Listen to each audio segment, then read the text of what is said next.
Title: Belgrade in turmoil, not just a walk in the park, it's a rally against violence. TLDR. In the wake of two shocking mass shootings, tens of thousands hit the streets of Serbia's capital, Belgrade, voicing their fury against the ruling party's alleged promotion of a violent culture. The protesters, in their fifth massive rally, are demanding government accountability, media reform, and a resounding no to societal violence.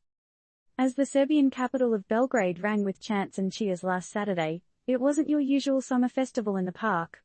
No, these were tens of thousands of Serbian citizens, fed up with what they see as their government's promotion of a culture of violence. This recent rally, the fifth in a series, came hot on the heels of two back-to-back shootings that left 18 people dead, half of them children. Grim, huh? Imagine the turmoil when a 13-year-old pupil opens fire at an elementary school, leading to the death of 9 students. The next day, a 21-year-old man decides to kill 8 people outside Belgrade. Is it just us, or is something seriously wrong here? These acts of violence sparked outrage among the masses, leading to the formation of the Serbia Against Violence protests, comparable in size to those which toppled the notorious strongman Slobodan Milosevic more than 2 decades ago. The protesters believe the ruling party and its media puppets are fanning the flames of this violent culture. I'm here for all of us, especially my children. So they don't need to protest, but work and live in their country like they should, said 33-year-old mathematician Bojana Popovic, capturing the spirit of the protests. The demonstrators are also raising their voices against media outlets promoting violent content. They're calling for the revocation of broadcasting licenses for such channels and demanding the ban of pro-government newspapers, stirring up tensions by targeting political dissidents. They're even calling for the Interior Minister and the head of the intelligence service to step down.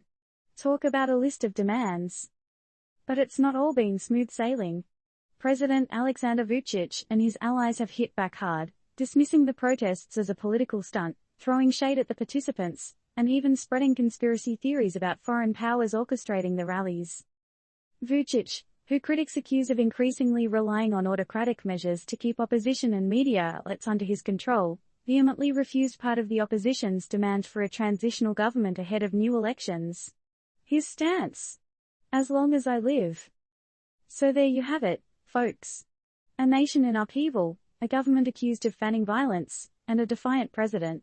What comes next for Serbia? As we part ways, here's a question to ponder: could there be a peaceful resolution to this impasse, or is Serbia heading for more turbulence? Is the government's firm hand on media doing more harm than good? And when do the people's demands become too much for a government to handle?